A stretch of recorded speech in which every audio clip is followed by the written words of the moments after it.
Ini hadisnya matanya dikit sekali ini sekarang nih. Jadi kita bagi-bagi deh. Bagi deh. Ya kita bagi-bagi dulu. Saya nomor 28, Pak Suleman nomor 29 ya. Baik. Baik. Bismillahirrahmanirrahim. Al-Fatihah ila hadratin Nabil Mustafa sallallahu alaihi wasallam wa ala alihi wa azwajihi wa dzurriyyatihi wa qurabatihi ajma'in. Tsumma ila arwahi khususan ta'lifuhu fi hadzal kitab yakni Muhammad ibn Ismail As-Sun'ani wa thumma min al-muallimin wal muallimat khasah yakni Kyai Haji Nur Ali wa thumma Kyai Haji Syafi'i Hazami wa thumma Kyai Haji Saifuddin Amsir wa thumma Al-Habib Ali bin Abdurrahman As-Saqaf wa thumma Asy-Syekhul Kabir Ali Saleh bin Abdul Jabir bin Ali Saleh Muhammad Ali Jabir wa thumma Buya Kyai Haji Uci Turstusi wa thumma Ustazatuti Alawiyah wa thumma Kyai Haji Ali Mustafa Yaqub wa thumma Kyai Haji Ahmad Sifatullah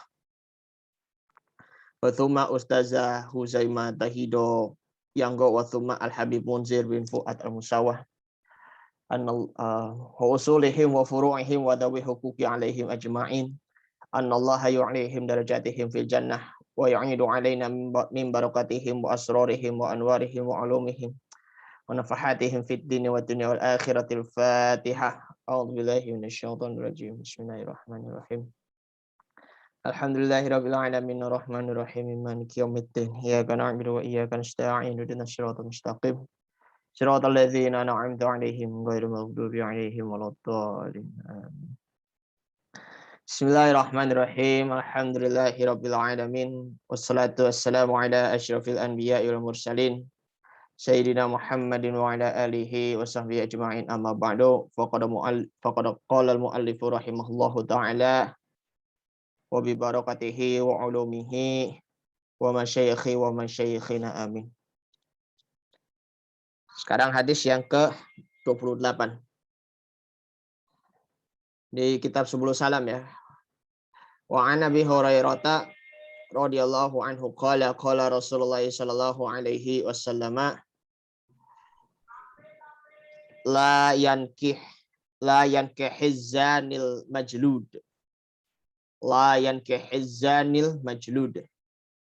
illa mathalahu rawahu Ahmad wa Abu Dawud wa rijaluhu thiqatul hadith dalilun ala annahu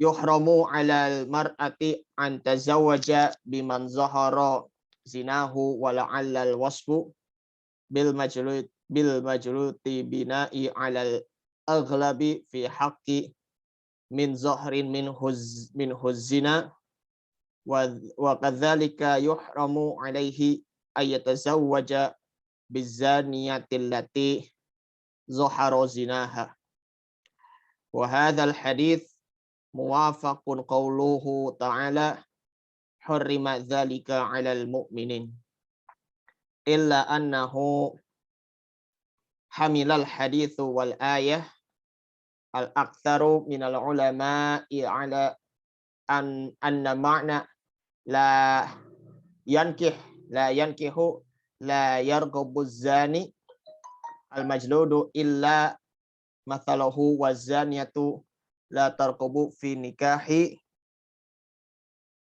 nikahi ghairil a'ahiri hakadha ta'awwaluhuma walladhi yadullu alaihi al-hadith wal ayatu nahyu an dzalika illa lal ikhbaru an mujarradir raghbati wa annahu yuhramu nikahu zanil afifah wa afifu zaniyah wala asrahu min qawlihi wa hurrima dzalika 'alal mu'minin ay kamilil al-imanul ladzi hum laisu bizinatin wa illa fa inna zani la yakhruju min musammal iman illa al-aktsar.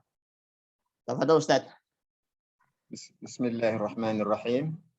Wa an Aisyah radhiyallahu anha qalat talaqa rajulun imra'atahu ثلاثا فتزوجها رجل ثم طلقها قبل أن يدخلا بها فأراد زوجها الأول أن يتزوجها فسئل رسول الله صلى الله عليه وسلم عن ذلك فقال لا حتى يذوق الآخر من asilatiha. Madu maksudnya.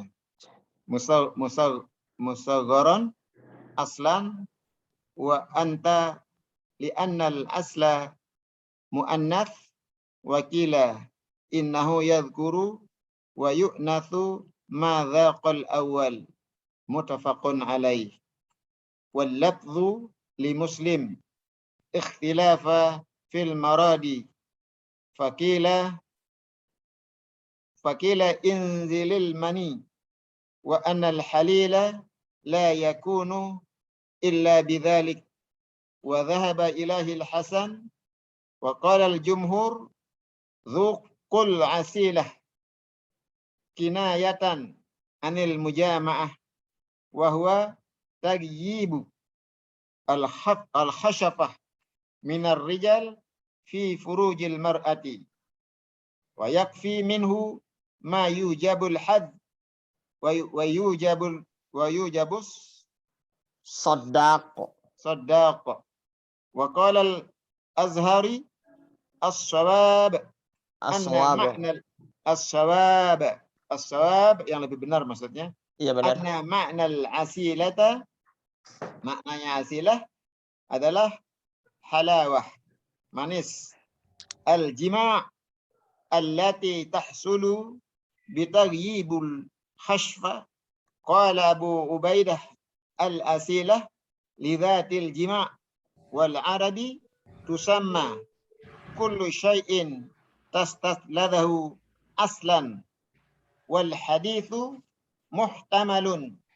Wa amma qalu Sa'id ibn al-Musayyab innahu yahsulut tahlilu bil aqdi as-sahihi faqala ibn al-Munzir la na'lamu ahadan wafiqahu alayhi illa al-khuruja wa la'allahu khawarija ya. Illa al-khawarija. Ya, nam. Syukran Ustaz. Kecuali kaum khawarij ya. Illa al-khawarija wa la'allahu lam yablughu al-hadithi fa akhadha bi zahirin Qur'an. Wa amma riwayati dzalik an Sa'id bin al-Jubair fala yujadu musnadan. Sa'id bin Jabir. Jubair Ya. itu, Jubair itu, Sa'id bin Jubair. Sa'id bin Jubair kan? Iya. Ya, Sa'id bin Jubair. Fala yujadu musnadan anhu fi kitabi. Innama naqluhu Abu Ja'far An-Nahas fi ma'anil Qur'an wa tabahu Abdul Wahhab Al-Maliki fi syarhi risalah wa qad haka Ibnu Jawazi mithlu qala Ibnu al-Musayyab an Dawud. Baik. Kita hubungin Pak Syekh Haji Helmi Yusuf dulu ya, sebentar ya. Qadam.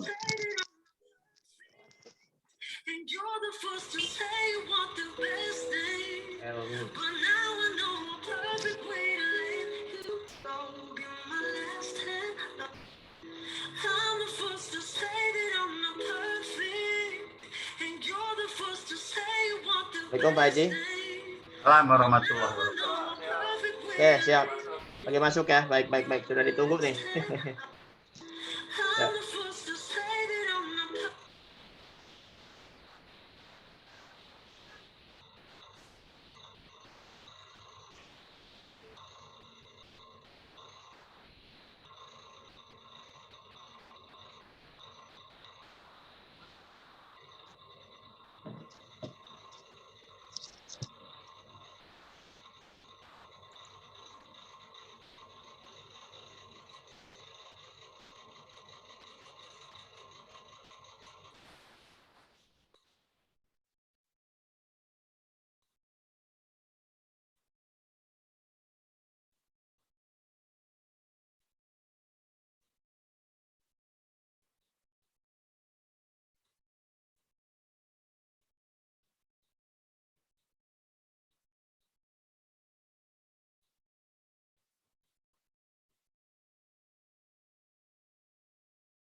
Assalamualaikum.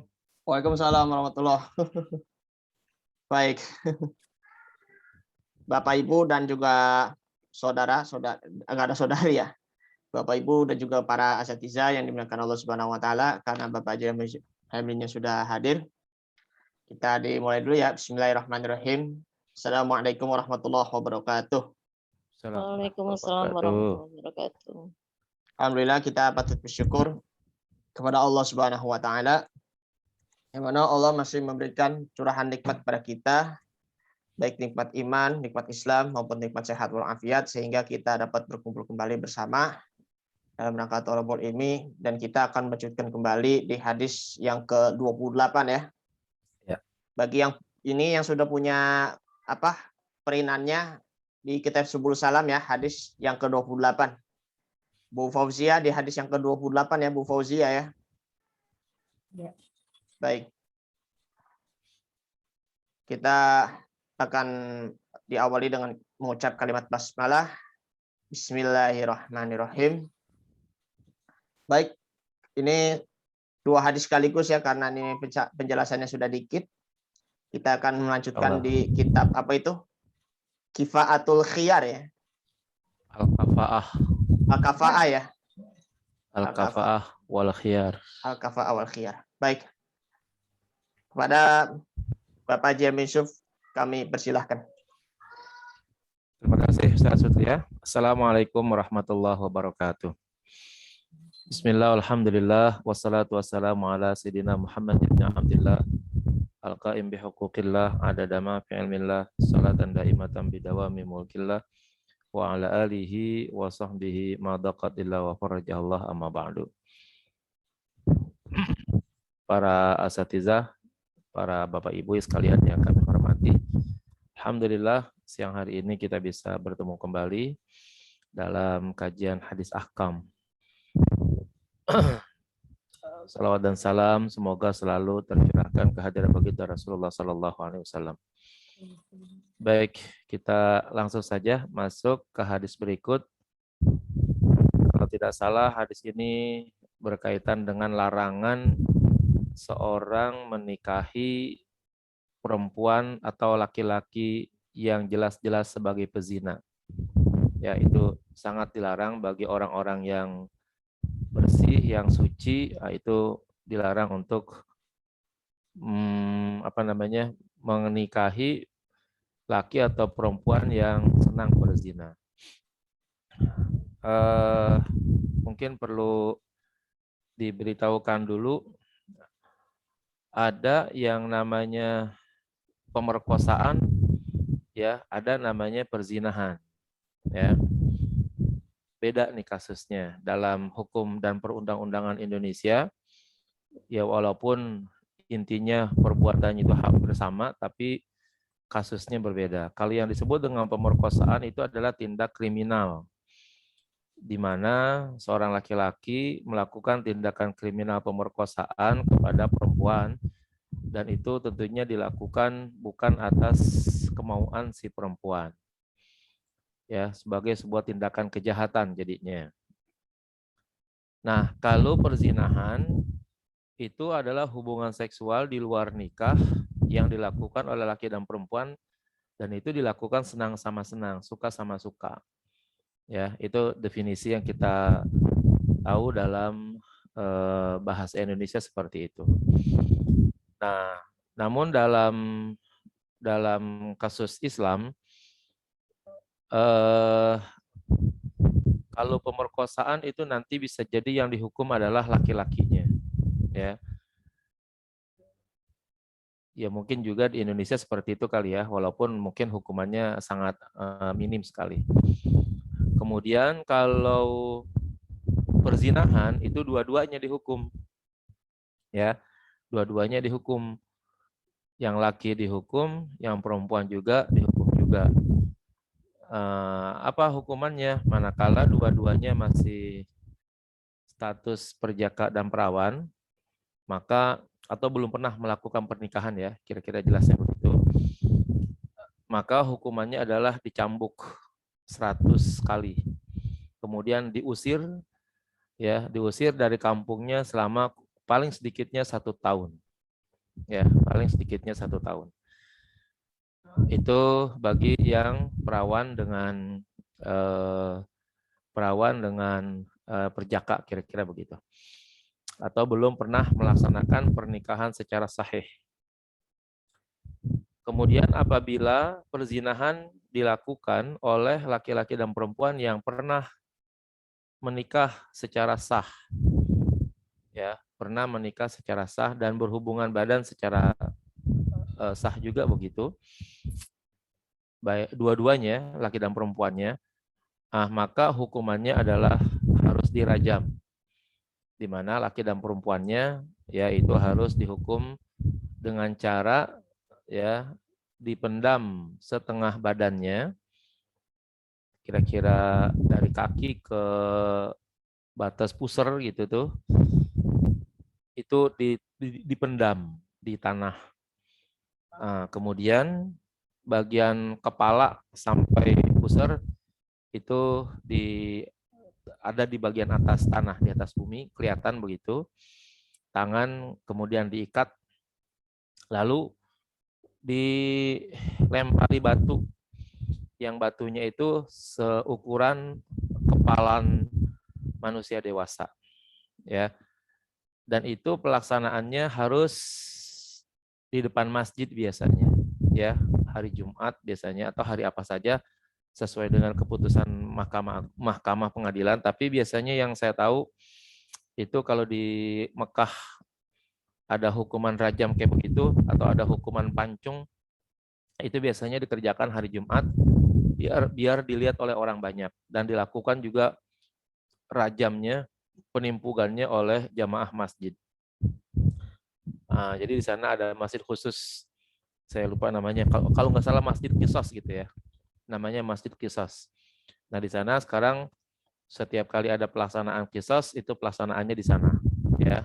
Apakah pencurian, pemerkosaan, perzinahan, pembunuhan, itu di sana pelaksanaannya. Nah, jamaah diumumkan, diberitahukan bahwa si fulan dan fulanah ya melakukan perzinahan atau si fulan melakukan pemerkosaan terhadap si fulanah gitu ya, lalu dihukum.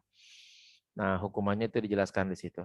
Nah, tanda dulu kalau di Masjidil Haram atau di Masjid Nabawi itu kan biasanya kalau sholat Jumat itu seringkali membaca surat-surat yang ada di dalam Al-Quran, di luar juz amma begitu ya. Ya juz yang lain lah, bahkan yang sunnah pun seperti surah Jum'ah, surah Munafikun, surah Hal Ataka atau Sabihisma itu kalau lagi normal itu dilewatin. Tapi banyakkan itu ya. Namun banyak imam yang membacanya sesuai dengan urutan bacaan dia. Jadi agak panjang. Nah, sekarang kalau Bapak Ibu misalnya menemukan di hari Jumat ya, Imam Masjidil Haram atau Imam Masjidil Nabawi itu membaca ya surat di bawah Al-Hakumut gitu. Mulai dari Al-Hakumut terus sampai Qul A'udzu Birabbin Nas. Itu pertanda bahwa di Masjid Qisas akan dilaksanakan ya hukuman. Nah, itu tandanya seperti itu biasanya. Jadi walaupun di Masjidil Haram itu tidak diumumkan, tapi diumumkannya melalui pembacaan surat-surat pendek begitu ya. Nah, jadi orang pada tahu, oh hari ini ada Qisas. Nah, itu nanti kalau kita berangkat ke Masjid Qisas, nah itu ada tuh pelaksanaannya, apakah rajam atau pembunuhan dan lain sebagainya. Baik, itu hukuman bagi pemerkosa dan pezina jadinya ya. Nah, bagaimana kalau terjadi silang? Silang artinya ada yang sudah nikah, ada yang belum. Ya, misalnya laki-laki sudah menikah, memperkosa atau berzina dengan perempuan yang belum menikah. Nah, masing-masing hukumannya kalau begitu. Laki-lakinya dihukum rajam, perempuannya dicambuk. Atau sebaliknya, kalau laki-lakinya belum menikah, perempuannya sudah menikah, maka laki-lakinya dicambuk 100 kali, perempuannya dirajam sampai mati. Nah, itu peraturannya seperti itu. Baik, bismillahirrahmanirrahim. Kita mulai. An Abi Hurairah radhiyallahu anhu qala qala Rasulullah sallallahu alaihi wasallam la yankihu zani al-majlud. Maaf tadi ya. Kalau yang diperkosa, mohon maaf, perempuan itu tidak terkena hukum ya, yang diperkosa. Ya kalau yang zina kena ya. Kalau yang diperkosa itu kan namanya si perempuan itu dia terkena perbuatan jarimah namanya ya. Ya sama seperti orang yang istilahnya kemalingan atau dicolong barangnya. Ada orang dicolong, dicuri motornya, ya nggak mungkin lah yang mencuri dipotong tangannya, yang punya motor dicuri dipotong tangannya juga kan nggak mungkin, ya sama Kalau seperti yang itu. memperkosa perempuan nggak ada ya Ustadz ya? Di Islam gimana itu? Saya belum pernah dengar kasusnya kayak begitu. Gitu Saya ya? belum pernah dengar gitu. Apa ada kali ya begitu ya? Ya zaman sekarang kan kayak gitu Ustadz, banyaknya perempuan ngejar laki ya. Ya kalau sekedar ngejar mungkin iya, tapi dalam perlakuan itu kan yang lebih aktif biasanya laki-laki ya. Nah, itu ya istilahnya kalau perempuan tuh hanya sekedar masang-masang ganggu-ganggu, tapi yang lebih aktif di dalam proses perzinahan itu kan laki-laki semuanya begitu. Maka laki-laki yang terkena hukum. Tapi kalau memang dari awal si perempuan sudah memulai dan menggoda, ya berarti perempuan tersebut memang ikut di dalamnya. Nah itu berarti kasusnya perzinahan, bukan pemerkosaan kalau begitu. Sama-sama kena hukum kalau begitu, ya. Oke. Dari Abi Hurairah, beliau berkata, Rasulullah bersabda, la yankihu zani al-majlud illa mitlahu. Ya. Atau tidak boleh dibaca boleh juga layun kahuzani al-majlud illa mitlahu. Tidak boleh ya atau dilarang laki-laki pezina yang sudah dihukum hukum jilid untuk menikah illa mitlahu kecuali kepada sesama pezina juga. Ya. Jadi kalau orang ini kalau yang masih dijilid atau yang masih dirajam, berarti dia kemungkinan besarnya adalah laki-laki itu belum pernah menikah, ya. Nah, perempuannya juga belum pernah menikah juga. Nah, dengan demikian maka laki-laki pezina yang masih terkena hukum jilid gitu, terkena hukum cambuk, ya. Nah, itu dilarang menikahi wanita saleh manapun, ya, kecuali sama-sama pezina juga. Jadi kalau di sini bahasanya si azani ya. Lalu nanti jangan dikira hukum terbaliknya tidak berlaku, hukum terbaliknya juga berlaku juga. Jadi laki-laki pezina tidak boleh nikah kecuali kepada sesamanya. Sesama pezina artinya perempuan yang bezina juga gitu ya. Nah, sebaliknya juga nanti tidak boleh perempuan pezina nikah kecuali dengan laki-laki pezina juga gitu. Ya. Kok begitu ya? Ya. Jadi kemungkinan besarnya ada efek untuk saling bisa menjaga diri setelah seharusnya keduanya ini menikah untuk tidak saling menuduh ya gitu. Sekarang kalau ada seorang laki-laki dan perempuan yang sudah sama-sama berzina lalu kemudian menikah, mohon maaf misalnya terjadi percekcokan dan lain sebagainya, itu sangat memungkinkan tuh bahasa-bahasa yang keluar kalau udah saking emosinya itu akan keluar lagi tuh bahasa-bahasa yang mengantar dia dengan kata-kata kasar, dasar pezinah loh, misalnya begitu. Ya. Ungkapan kayak begitu bisa jadi bolak-balik terjadi. Ya. Kalau suaminya pezina, si istrinya kalau marah bilangnya pasti begitu, dasar laki-laki tukang zina, begitu, ya. Terus kalau perempuannya yang begitu, suaminya lagi marah-marah, ya kan? Pasti suaminya akan bilang juga begitu juga, dasar lo istri tukang zina atau perempuan tukang zina. Nah, begitu.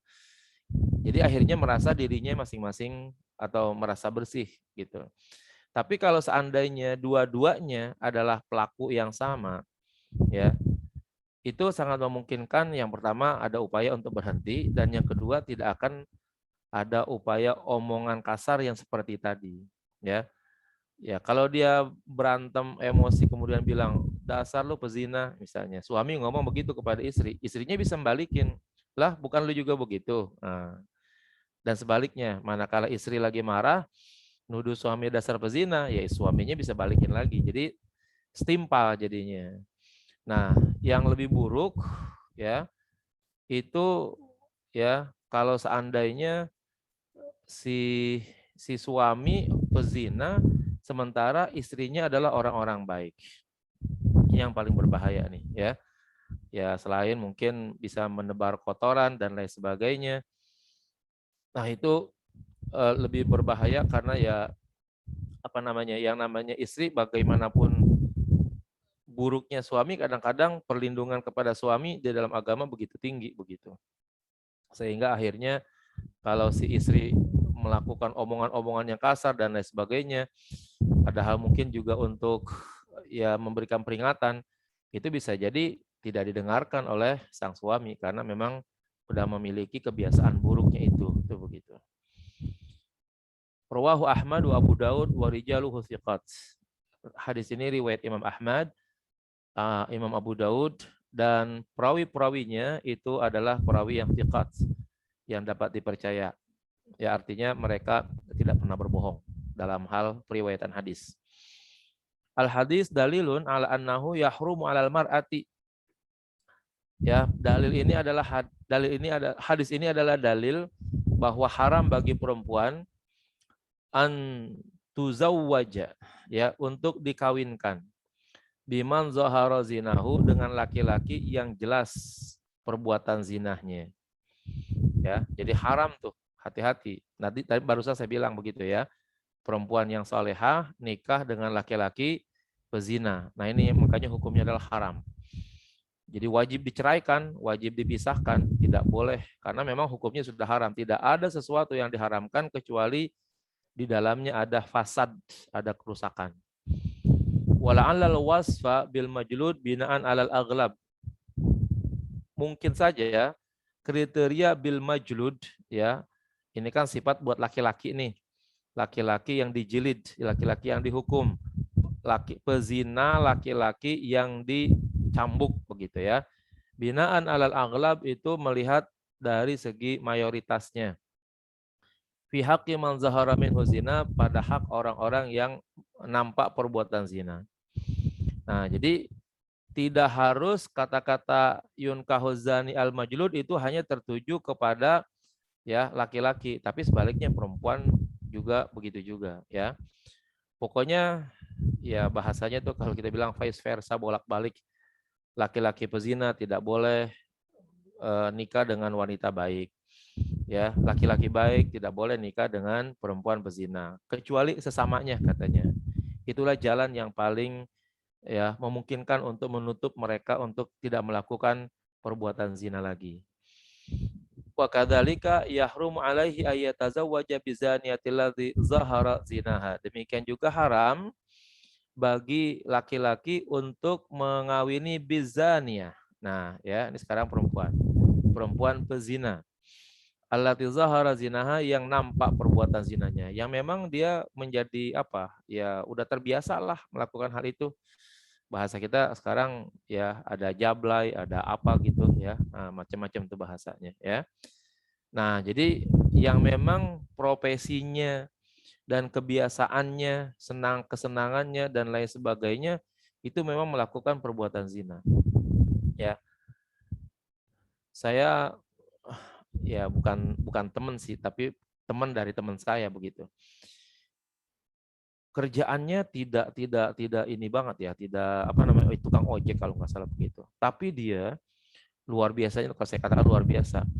Itu dia selalu menyisihkan uang katanya untuk ya melakukan perzinahan itu. Jadi dari hasil dia ngojek setiap hari apa begitu, itu pasti dipakai buat berhubungan badan atau berzina dengan ya dengan jablay-jablay kayak begitulah begitu bahasanya. Jadi bahasa dia itu udah ketagihan. Dalam 1 minggu itu dia harus ada tuh sekali paling tidak katanya ya. Jadi teman saya itu cerita seperti itu. Padahal kerjaannya bukan orang-orang kaya bang. Kalau dia orang kaya sih mungkin duitnya banyak, begitu dia berzina lalu kemudian dibayar tuh perempuan nggak jadi masalah. Tapi ini enggak, tukang ojek ya. Tapi dia punya apa namanya selera yang kayak begitu tuh, dari hasil ngojeknya dikumpulin ternyata ya dibuat zina begitu ya. Itu pokoknya dalam seminggu dia harus tuh katanya melakukan hubungan badan dengan perempuan lain yang berbeda-beda. Dan dia udah punya langganan tuh ya.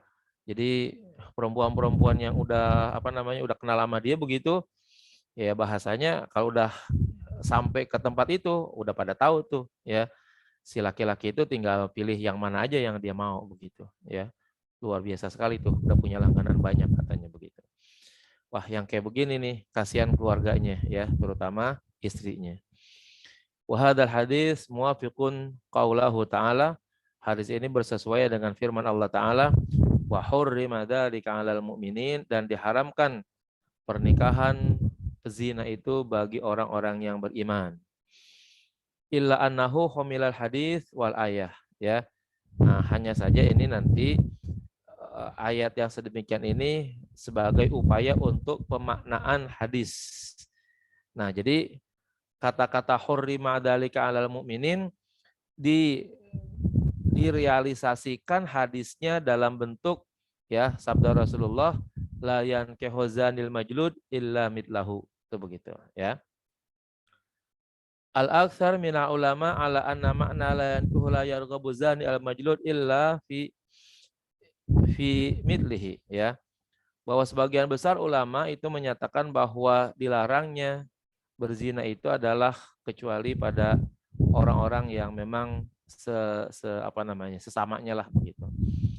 Wazaniyah la targhabu fi nikahi ghairil akhir, dan perempuan pezina juga biasanya tidak akan senang pada nikah ya pada laki-laki yang bukan peserong ya, ya pezina juga, al-akhir itu pezina. Hakada ta'awwaluhuma, demikian mereka menakwilkan ayat dan hadis tersebut. Walladzi yadullu alaihi hadis wal ayah, dan yang dapat dijadikan dalil daripada hadis dan ayat ini adalah an-nahyu an dzalika, yaitu melarang pernikahan ya, pernikahan orang mukmin kepada pezina. Jadi sekali lagi bolak-balik deh pokoknya. Laki-laki yang beriman, yang baik, yang soleh haram menikahi perempuan yang profesinya sebagai pezina ya. Ingat ya, profesi nih, udah jadi profesi, bukan korban. Beda nanti kalau korban dengan profesi. Kemudian perempuan pezina tidak boleh ya menikah dengan laki-laki baik. Pokoknya bolak-balik begitu. Laki-laki soleh tidak boleh menikah dengan perempuan pezina, perempuan solehah tidak boleh nikah dengan laki-laki pezina. Itu haram. Kalau itu memang jelas ketahuan profesinya kayak begitu tuh batalin nikahnya. Dianggap fasad namanya ya, dianggap fasad karena nanti akibat buruknya jauh lebih berbahaya ya ketimbang dari maslahatnya. Lal ikhbar an mujarradir raghbah, bukan semata-mata memberitahukan tentang adanya ketidaksenangan ya. Wa annahu yahrumu nikahu zani al-afifah, dan sesungguhnya hadis ini menunjukkan haramnya nikah laki-laki pezina dengan perempuan yang bisa menjaga dirinya, perempuan solehah lah gitu. Wal afifu azaniyah, dan juga haramnya laki-laki yang soleh dengan perempuan yang berprofesi pezina. Pokoknya kalau udah jadi kebiasaan, udah jadi profesi dan sebagainya, nah itu ya dilarang. Kecuali dua-duanya begitu. Nah, itu nggak jadi masalah. Biar dua-duanya bisa saling introspeksi atau saling menghentikan. Wala asraha min qawlihi, dan tidak ada yang lebih sareh, yang lebih kuat daripada firman Allah Ta'ala, wa hurrima dzalika 'alal mu'minin, dan yang demikian itu adalah haram pernikahan ya pezina bagi orang-orang yang beriman. Ya, jadi yang namanya rumah tangga itu diharapkan muncul dari pasangan yang bersih ya, pasangan yang bersih, supaya lahir juga ya, keturunan yang bersih juga. Alal mukminin dimaksudkan adalah aika milil iman, yaitu orang yang sempurna imannya, alladzina hum laisu bizunatin, yaitu mereka bukanlah pezina. Fa illa, kalau tidak, fa inna zani la yakhruju min musammal iman, karena pezinat itu tidak akan keluar daripada nama iman indal aksari menurut sebagian banyak ulama. Jadi orang yang disebut al-mu'minin, hurrima alal mu'minin, itu adalah orang yang betul-betul beriman. Tapi kalau pezina itu tidak mungkin disematkan kepadanya kata-kata beriman begitu. Baik. Ya, yang ke-29 sekarang. Wa an Aisyah radhiyallahu anha qalat, dari Aisyah semoga Allah meridainya berkata, talaqa rajulun imra'atahu salasan. Seorang laki-laki mentalak istrinya 3 kali, ya. Fatazawwajaha rajulun. Lalu istri yang sudah ditalak 3 dikawinkan oleh laki-laki lain. Ini para bapak, para ibu, lihat kalau ada 2 isim makrifat, 2 isim nakiroh, ya, 2 isim nakiroh yang bentuknya sama. Nah, itu berarti orangnya beda tuh. Di sini ada talaqa rajulun, tuh rajulun. Terus fatazawwajaha rajulun. Nah, maka rajulun pertama itu beda dengan rajulun yang kedua gitu. Tapi kalau misalnya ada kalimat talaqa ar-rajulu fatazawwajaha ar-rajulu, nah itu berarti dia juga tuh. Ya, enggak mungkin kalau begitu.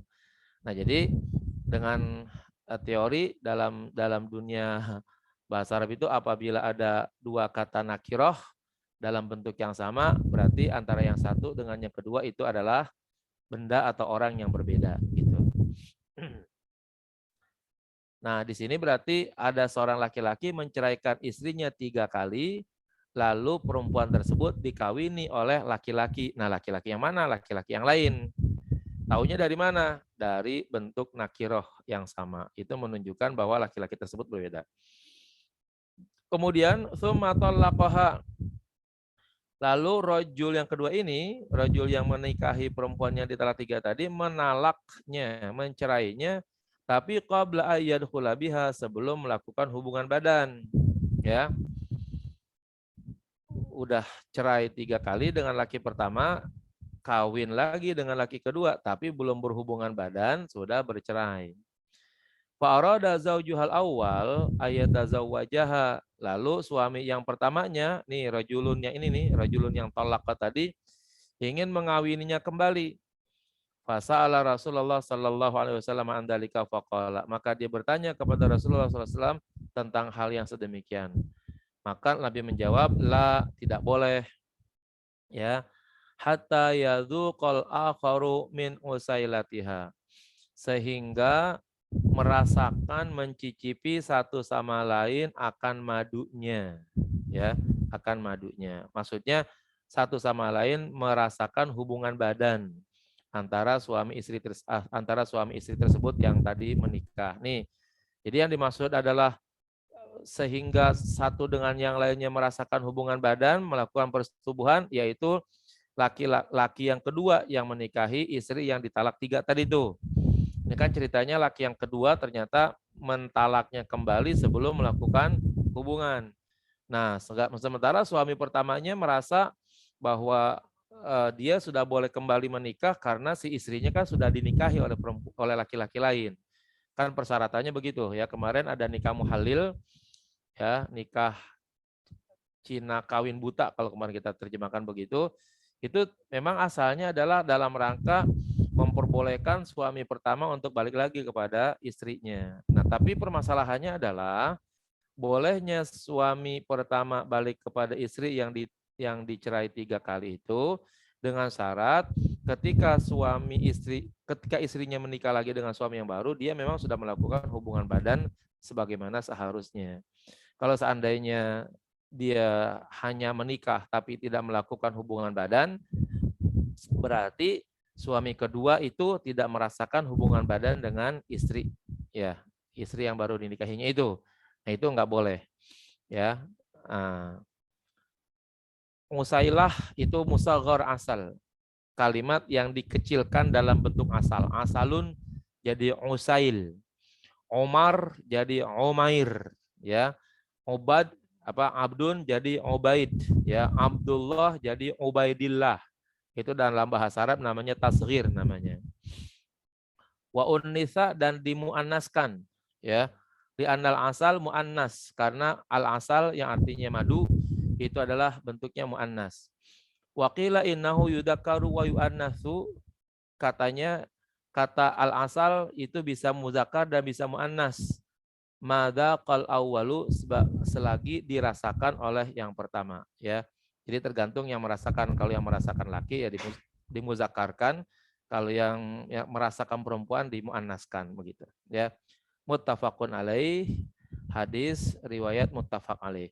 Wal lafzu li muslimin, dan lafaz hadis adalah riwayat Imam Muslim. Ya, jadi sampai sini para bapak sekalian, ya, kalau ada seseorang mentalak istrinya, sudah talak 3, ya, sudah talak 3. Berarti dia sudah tidak punya hak rujuk, ya, tidak punya hak rujuk. Maka kalau dia mau rujuk lagi, maka istrinya harus nikah dengan laki-laki lain, dengan nikah yang betul-betul alami begitu, bukan dibuat-buat, bukan bersandiwara. Sebagaimana kemarin kawin muhalil itu namanya nikah sandiwara, ya, nikah permainan. Makanya disebut dengan nikah Cina buta katanya, ya. Nah, nikahnya dengan baik, nikah dengan benar, semua persyaratan ditaati, nikahnya masuk dalam kategori nikah daim. Nah, nanti apabila perkawinan yang kedua ini secara alami terjadi perceraian, baru si laki-laki yang mencerai talak 3 awal itu suami pertama balik lagi nikah lagi dengan istri yang diceraikan ini, ya, bisa tuh. Di mana ya sudah nikah, ya, istrinya dicerai tadi itu sudah nikah bersama suaminya, juga sudah melakukan hubungan badan secara normal dan lain sebagainya. Lalu kemudian terjadi perceraian. Perceraiannya juga perceraian memang wajar. Artinya ya entah karena keributan atau tidak ada kesesuaian, akhirnya bercerai. Bukan perceraian yang dibikin-bikin. Misalnya dibayar oleh mantan suami lamanya, lu nih coba cerain bini gua, ya, gue bayar nih sekian juta biar gue bisa kawin lagi dengan istri gue yang pertama, itu misalnya, ya. Nah, ini cara kayak begitu tadi masuk dalam kategori nikah muhallil namanya. Yang begitu hukumnya haram. Nabi menggambarkan laki-laki yang menjadi, ya, yang berupaya untuk menjadi muhallil itu dianggap sebagai kambing bandot sewaan katanya. Baik, ikhtalafa fil murad. Ada perbedaan pendapat di dalam maksud pada hadis ini. Faqila yang dimaksud dengan usailah, ya. Faqila dikatakan yang dimaksud dengan usailah madu, madunya madu kecil lagi bahasanya, ya. Kalau musaghar itu kan kecil. Asal itu madu, ya. Nah, usail madu kecil katanya. Nah, dikatakan inzalul mani, yaitu keluarnya sperma, ya. Jadi katanya tidak boleh suami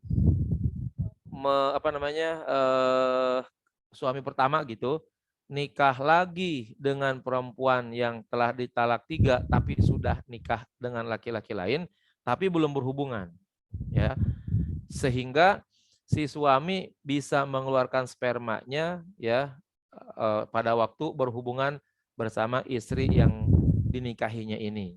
Pokoknya intinya sih yang paling utama adalah melakukan hubungan badan dulu, ya, yang normal, yang seperti biasa begitu yang dilakukan oleh pantasnya suami dan istri. Kalau tidak ada hubungan badan sama sekali, walaupun sudah nikah, maka si perempuan tersebut sekalipun diceraikan tetap tidak boleh nikah dengan suami pertamanya. Dia harus nikah lagi dengan laki-laki lain, kemudian berhubungan badan secara normal, lalu kemudian terjadi perceraian lagi, baru balik kepada suami pertamanya. Wa anna tahlil la yakunu illa bidzalika, dan bahwa nikah muhallil itu tidak mungkin terjadi sedemikian, ya, atau dan bahwa proses penghalalan itu tidak terjadi sedemikian di mana tidak ada proses hubungan badan antara suami istri yang baru ini, ya. Suami yang keduanya nih. Wa dhahaba ilaihil Hasan, dan yang demikian itu pendapat Imam Al-Hasan. Wa qala jumhur, dan berkata jumhur ulama, zauqul usailah kinayatun anil mujamaah, merasakan madu itu adalah sindiran, kinayah daripada berhubungan badan, daripada berjima. Apa yang dimaksud? Wa huwa taghibul hasyafah, yaitu masuknya ya kepala kemaluan laki-laki minar rajuli, dari laki-laki, fi farjil mar'ati, pada kemaluan perempuan. Wa yakfi minha ma yujibul had, dan cukup ya masuknya kepala laki-laki itu yang kira-kira mewajibkan hukuman kalau terjadi zina. Jadi mohon maaf, kalau laki-laki dan perempuan berzina, sejauh mana kemaluan laki-laki itu masuk ke dalam kemaluan perempuan, katanya sebatas kemaluan laki-laki itu masuk ke dalamnya, berarti itu dianggap sudah melakukan zina dan sudah dianggap terkena hukuman. Nah, begitu juga suami istri yang sekarang ini menikah, kalau dia menjadi persyaratan untuk ya melakukan pernikahan, paling sedikit hubungan badannya dilakukan dengan cara memasukkan kepala kemaluan laki-lakinya. Nah, itu dianggap sudah melakukan hubungan badan kalau begitu. Andaikan sekali saja dia melakukan hubungan badan dan memasukkan kepala kemaluannya ke dalam kemaluan istrinya, maka itu dianggap sudah merasakan berjima namanya, ya. Kalau terjadi perceraian, nah ini dianggap boleh si perempuan itu balik lagi nanti nikah lagi dari mula dengan suami pertamanya. Wa yujibus shadaq, dan juga mewajibkan adanya mahar, ya. Jadi kalau ada orang nikah maharnya enggak disebutin, ya, saya terima nikahnya Fulanah binti Fulan. Nah, nikahnya itu begitu doang tuh, ya. Tapi tidak disebutkan mas kawinnya. Lalu dia berhubungan badan. Nah, ketika berhubungan badan itu sudah selesai terjadi, maka si suami wajib membayar sadak atau mahar misil, ya.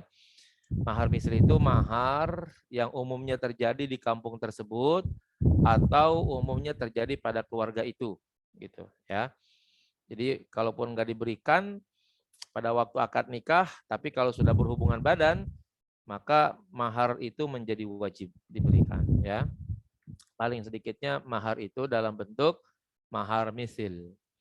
Wa qala al-Azhari, berkata al-Azhari, as-shawab, yang benar, anna makna usailah, bahwa makna daripada usailah halawatul jima, yaitu enaknya berhubungan badan, allati tahsulu bitaghibil hasyafah, yang terjadi ketika masuknya kepala kemaluan laki-laki, ya.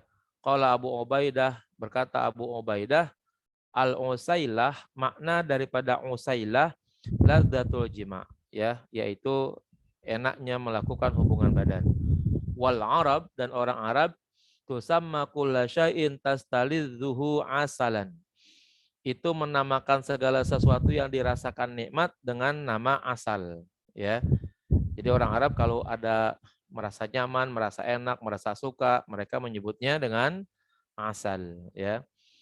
Wal hadis, sedangkan hadis muhtamalun, memiliki ya makna-makna, diduga seperti itu maknanya.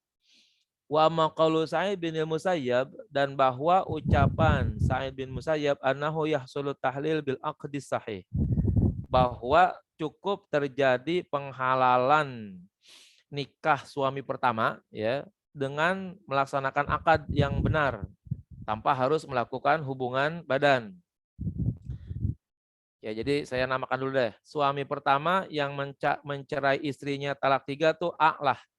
Suami kedua B. Nah, sekarang proses penghalalan kata Sa'id bin Musayyab, cukup laki-laki dan perempuan melaksanakan akad nikah tanpa harus berjima, ya.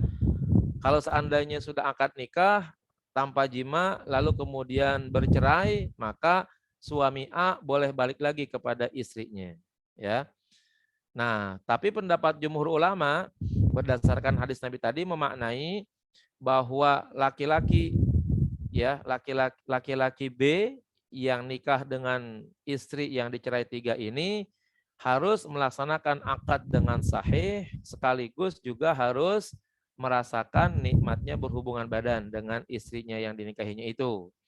Lalu kemudian terjadi perceraian. Perceraiannya perceraian yang normal, tidak boleh perceraian yang dibikin sandiwara begitu ya. Nah, ya walaupun akhirnya perceraian dibikin sandiwara juga bisa terjadi, namun hukum haramnya ada jadinya begitu ya. Hukum dosanya ada. Nah, jadi ada 2 pendapat. Jumhur ulama bilang harus nikah dan harus berhubungan badan. Kalau Sa'id bin Musayyab cukup dengan nikah saja ya, dengan nikah saja tanpa harus berhubungan badan. Jadi lengkapnya kalau seseorang suami A mencerai istrinya 3, lalu nikah lagi dengan suami B, ya, yang pertama harus nikah sahih, yang kedua harus berhubungan badan, ya, sehingga keduanya saling merasakan nikmatnya hubungan badan tersebut. Yang ketiga harus ada perceraian yang normal, dan yang keempat istri selesai melaksanakan iddahnya. Nah, selesai melaksanakan iddah dan tidak rujuk kepada suami B, ya, tidak rujuk kepada suami B, masa iddahnya selesai, maka suami A boleh nikah lagi dengan ya mantan istrinya tersebut. Nah, itu aturannya kalau seseorang sudah nikah, sudah mentalak istrinya sebanyak 3 kali, ya. Ya, apa sih kalau begitu? Kalau memang masih cinta, kenapa harus dari awal-awal sampai ditalak 3 kali, ya? Lebih baik dijaga saja baik-baik. Hidup susah, hidup senang, ya itu kan bisa ditanggulangi secara bersama-sama, dan cerai bukanlah jalan yang terbaik untuk bisa menjadi hidup bahagia, malah bikin susah jadinya begitu, ya. Maka sebaiknya kalau sudah memang memasuki rumah tangga itu nilai sabar, ya, nilai taat kepada Allah dan kepada Rasul-Nya untuk ya menjalani sunnah tersebut itu mesti dipegang banget baik-baik, bahwa di dalam hidup itu ada sabar dan ada susah, bersama-sama keluarga itu memang selalu harus ada begitu. Gak ada orang yang hidupnya bahagia aja, senang aja, sekalipun dia lahir dari orang yang paling kaya dah di dunia ini. Ya, jangan dikira kalau orang yang hidupnya sudah bergelimang harta dengan harta yang tak terbatas nilainya, lalu Allah tidak pernah menguji perkawinannya dengan susah dan sabar begitu. Itu enggak ada, ya. Harus ada. Allah Maha Pandai dan Maha Pintar untuk menguji hamba-hambanya yang beriman dalam hidup berumah tangganya, ya, itu. Jadi kalau misalnya ada orang dianggap bahwa kalau orang udah punya harta banyak, bahkan hartanya unlimited, lalu kemudian rumah tangganya bahagia-bahagia aja begitu, oh enggak juga, ya.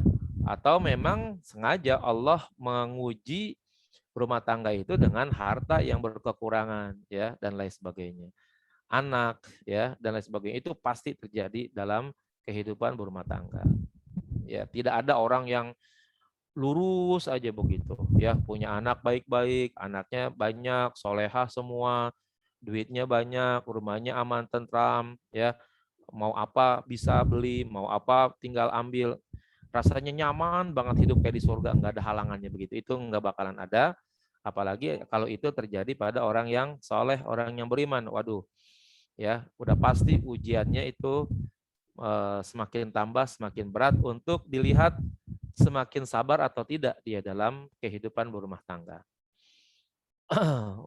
Faqala Ibnul Mundir, berkata Ibnul Mundir, la na'lamu ahadan wa faqahu alaihi ilal khawarij. Ya, kami tidak mengetahui satu orang pun yang bersesuaian dengan turunin dikit apa? Nah, ini kelihatan, saya lupa namanya itu. Ya, Sa'id bin Musayyab, ya.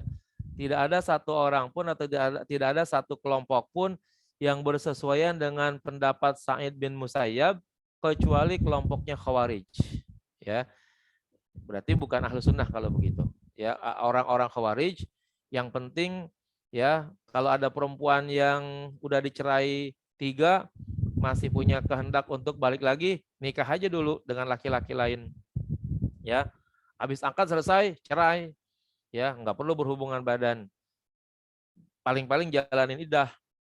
Ya, habis jalan iddah nanti balik lagi dengan suami pertama. Itu ya teori yang dilakukan oleh Sa'id bin Musayyab dan hanya diikuti oleh kelompok Khawarij. Khawarij ini dulu adalah kelompok penantang Ali. Sementara kelompok yang mendukung Ali itu namanya adalah Syiah, ya. Wala'allahu lam yablughul hadis. Ya, sangat memungkinkan kepada Khawarij itu tidak sampai hadis ini. Fa akhadha bi zahiril Quran, maka dia mengambil ya zahir ayat Al-Qur'an tanpa ada peraturan dari hadis Rasulullah. Wa amma riwayatun an zalika wa amma riwayatu dzalika an Sa'id bin Jubair. Adapun riwayat yang demikian itu dari Sa'id bin Jubair fala yujadu musnadan anhu, maka tidak ditemukan musnad daripadanya fi kitabin, di dalam kitab. Innama naqalahu Abu Ja'far An-Nahas, sesungguhnya itu dinukil oleh Abu Ja'far An-Nahas fi Ma'anil Quran, di dalam kitab Ma'anil Quran, wa tabi'ahu Abdul Wahhab Al-Maliki, lalu diikuti oleh Abdul Wahhab Al-Maliki fi Syarh Risalah, di dalam kitab Syarah Ar-Risalah. Wa qad haka Ibnu Jauzi mitla qaul Ibnul Musayyab an Daud. Kata atau diceritakan juga bahwa Ibnu Jauzi juga meriwayatkan bahwa pendapat beliau sama dengan pendapat Ibnul Musayyab yang diambil dari mazhab Daud Az-Zahiri, ya. Jadi kalau begitu katanya ada juga sih yang mendukung tentang pendapatnya Ibnul Musayyab, Sa'id bin Musayyab, ya, bahwa perempuan yang akan menikah lagi dengan suami pertama cukup ya dengan cara dengan cara nikah saja tanpa harus melakukan hubungan badan. Namun yang benar ya sesuai dengan yang Rasulullah ajarkan adalah perempuan yang akan menikah kembali dengan suami pertamanya setelah dicerai 3 kali, dia harus nikah dengan laki-laki lain, kemudian melakukan hubungan badan secara normal, kemudian terjadi perceraian secara normal juga, lalu kemudian menjalani iddah sebagaimana seharusnya sesuai dengan aturan yang ada pada diri perempuan tersebut, ya, baru kemudian bisa melaksanakan pernikahan berikutnya dengan suaminya yang pertama yang menceraikannya. Nah, itu aturan-aturan yang terjadi dalam al-ahwal asy-syakhsiyah atau family law dalam agama Islam. Saya kira ini Ustaz Satria, bab berikutnya nanti sudah berbeda lagi ya, biar nanti tidak terjadi perbedaan persepsi jadinya. Baik. Terima kasih ya. Jadi ini hadis yang nomor 28 maupun nomor 29 itu ya mungkin terkait dengan yang kemarin hadis yang nomor ke-26 ya yang dikata itu adalah kambing bandot begitu. Jadi itu jangan sampai dia cerai lagi, dia dicerai lagi begitu kan, jadi saling berganti-gantian. Kayak istilahnya sih mungkin kawin silang ya Ustadz Helmi Yusuf ya. Kawin silang apa ya? Kawin silang jadi kayak tuker-menukar gitu. Ganti-gantian gitu, ganti-ganti pasangan gitu. Ya, dalam bahasa kita sih sebenarnya nggak ada bahasa kawin silang. Kalau dalam dunia binatang si kawin silang ada kali ya. Misalnya jenis ikan cupang koi dikawini dengan cupang blue shrimp. Nah, itu ada. Baik. Ya. Baiklah kalau begitu. Baik, mungkin para Bapak Ibu dan para asatizah, bagi yang ingin bertanya dipersilahkan. Ya. Dibuka dulu mikrofonnya, silakan. Salam Pak Yai. Ya. Salam. Pak Yai, tapi kan persyaratan rajam untuk penzina itu minimal harus ada 2 orang yang saksi yang melihat pedang masuk ke sarungnya.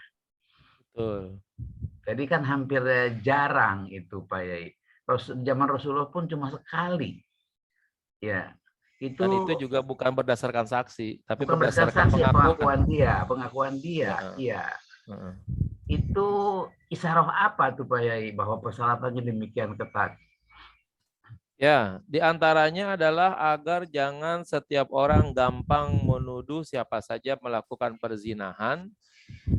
Misalnya mohon maaf, ada laki perempuan duduk-duduk berdua bareng-bareng di satu rumah, di satu kamar gitu, ya.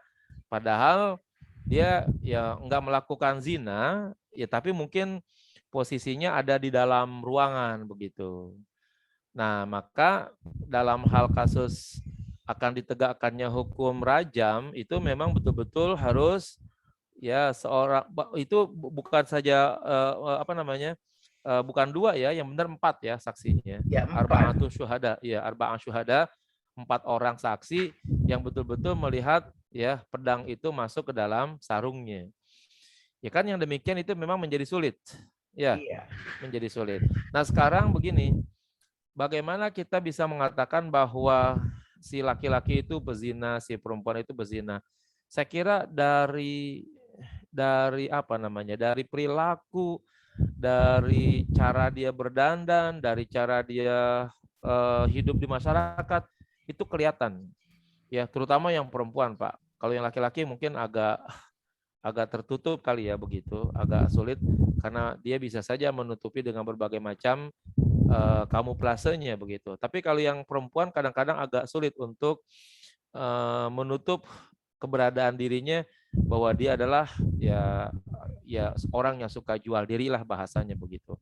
Dari penampilannya, dari pakaiannya, mungkin dari omongannya, dari juga keluarnya dari rumah jam berapa itu bisa dilihat kondisi seperti itu. Nah, ini menjadi indikasi bahwa yang sedemikian ini hendaknya jangan dipilih sebagai ya pasangan hidup, kira-kira seperti itu.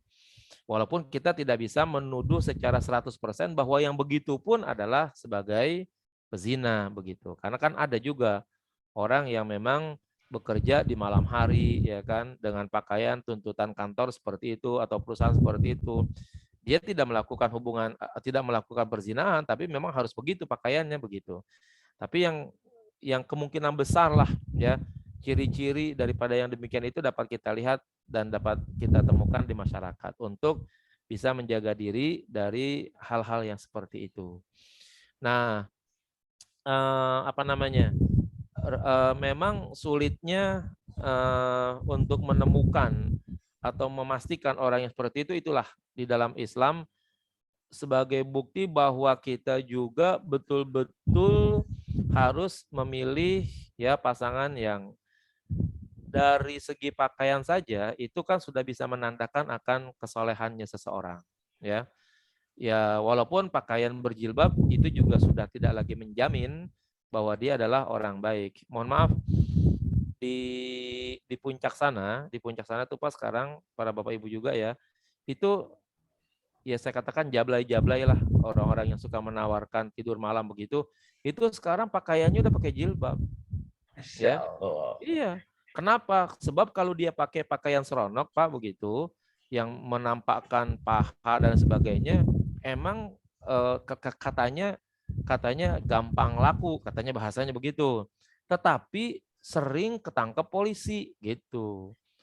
Polisi tahu kalau cewek-cewek yang berpakaian pendeknya begitu tuh itu adalah bahasa kita jablay lah gitu ya. Nah itu mereka tahu tuh, makanya kayak gitu-gitu sering ketangkep.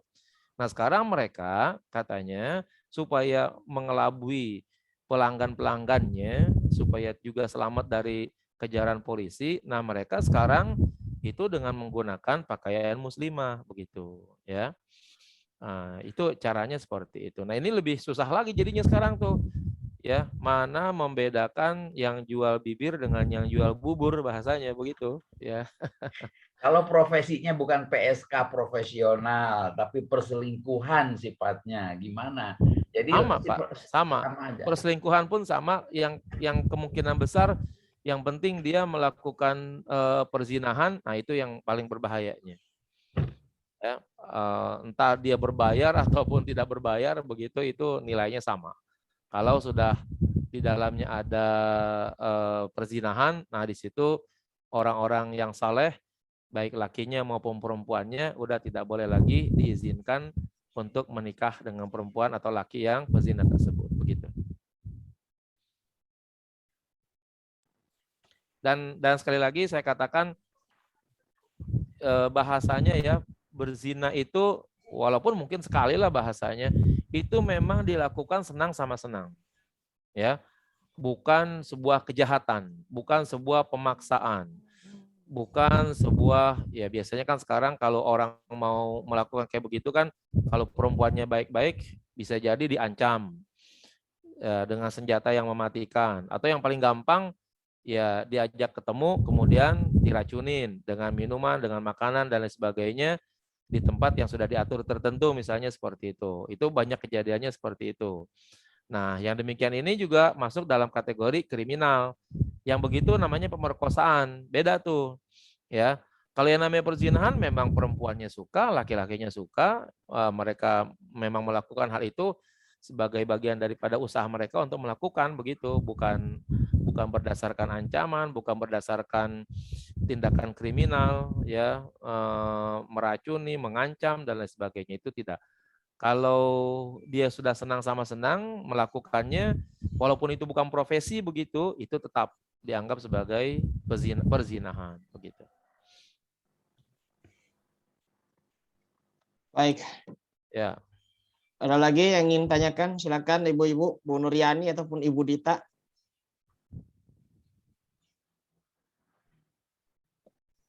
Ibu Naila Karima, Assalamualaikum. Nggak ada ya. Bu Fauzia. Kalau sifatnya kiasan, perselingkuhan politik, perzinahan politiknya itu gimana Pak? Iya, itu kan biasanya antara satu partai dengan partai lain yang melakukan apa? Melakukan kerjasama, bahasanya begitu. Yang apabila pekerjaannya itu saling mengenakan dan saling menguntungkan dengan uang yang banyak, ya itulah bahasanya menjadi seperti itu, ya, perselingkuhan partai begitu, ya. Apalagi antar partai yang dulu, ya, dulunya nih dua partai itu dulunya adalah partai yang berseteru begitu. Iya, iya. Ya, partai yang berlatar belakang dengan tekad yang berbeda, tiba-tiba pada masa-masa mereka berada di satu gedung, ternyata enak nih kalau berduaan gitu kira-kira. Nah, itu akhirnya terjadilah ya perzinahan partai jadinya begitu. Oke. Ya.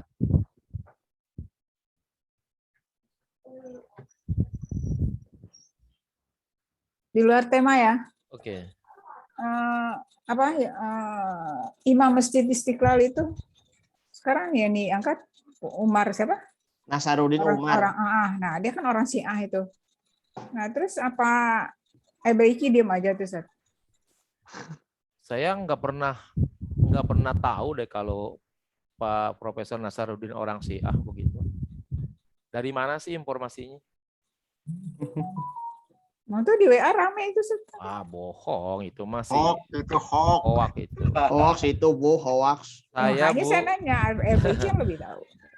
Saya orang PT IKI, jadi yang namanya hidup istilahnya bergaul, ngobrol, terus ya sholat berjalan jauh, sholat qashar jama itu bersama beliau ya biasa-biasa saja, nggak ada perubahan apa-apa. Ceramah-ceramah beliau tetap membahas Al-Quran, hadis dengan pembahasan-pembahasan dari perawi-perawi ahli sunnah wal jamaah. Kalau seandainya saya tahu aja, satu ada hadis yang dibaca dari sumber dari Biharul Anwar. Biharul Anwar itu hadisnya orang Syiah. Saya bisa mengatakan beliau adalah orang Syiah. Tapi jujur, berkali-kali saya bersama beliau, ngobrol bareng, dekat begitu ya kan. Sampai saya datang ke pesantren beliau, di sana ada pesantrennya Al-Ikhlas di Makassar.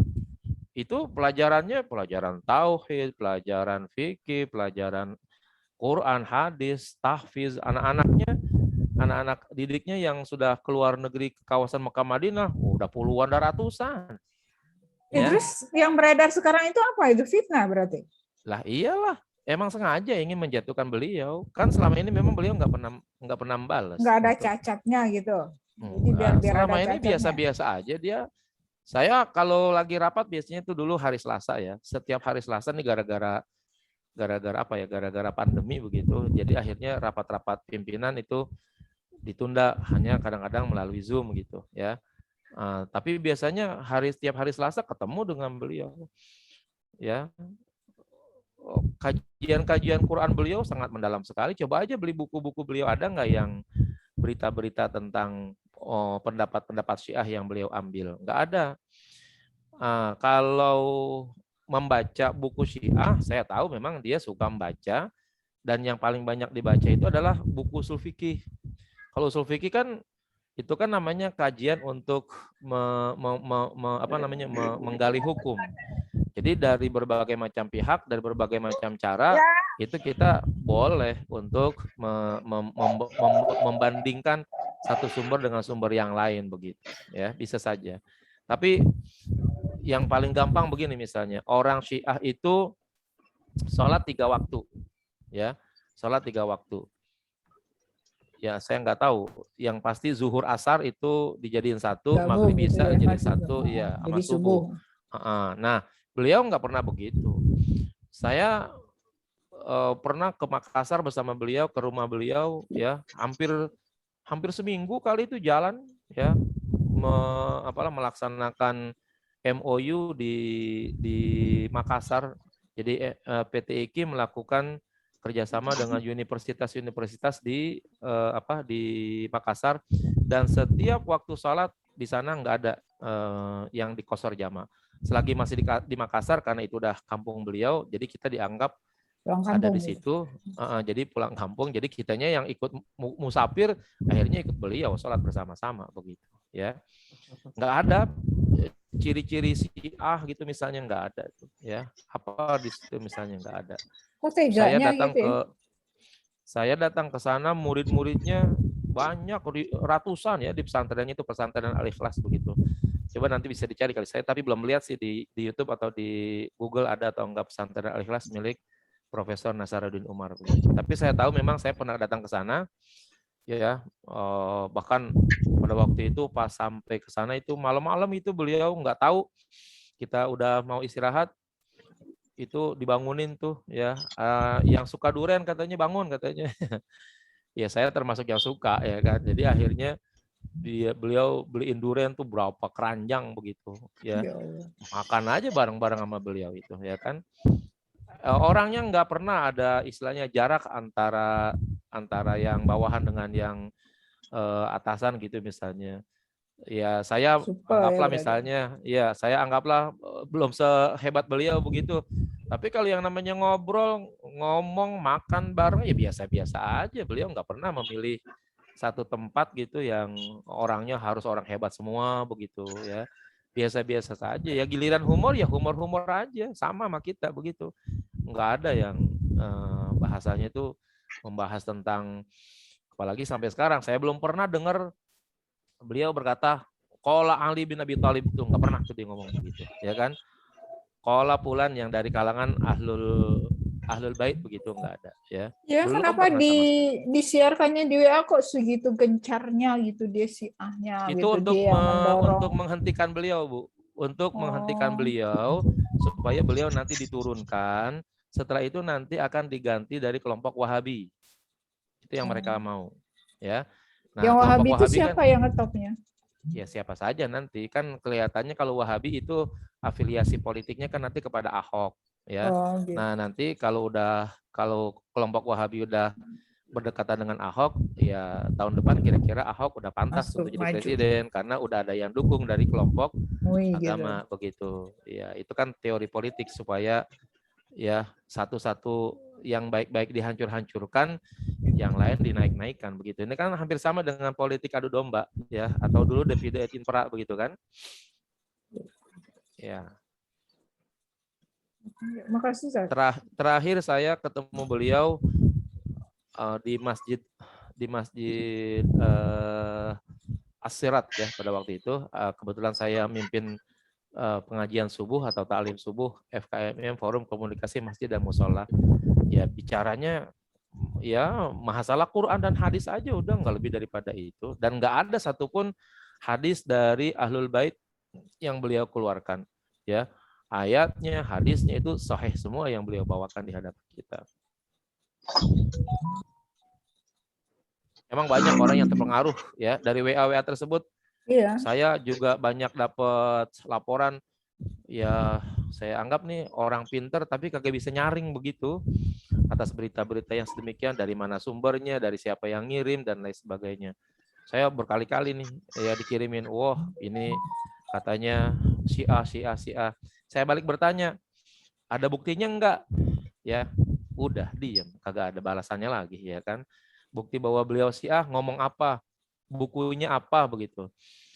Kalau di situ dia dibilang pemuja Anand Krishna, kalau nggak salah begitu ya kan? Iya. Emang secara otomatis kalau saya misalnya memuja kepandaian Anand Krishna, lalu saya adalah orang Syiah begitu? Nah, kan enggak juga, ya kan? Kalau saya kan bukan Syiah kan? Nah, apalagi kalau bukan Syiah. Kenapa harus dihubung-hubungkan Anand Krishna yang India, yang Hindu-Buddha ya kan? Kok dihubung-hubungkan dengan Syiah? Bagaimana tuh jadinya?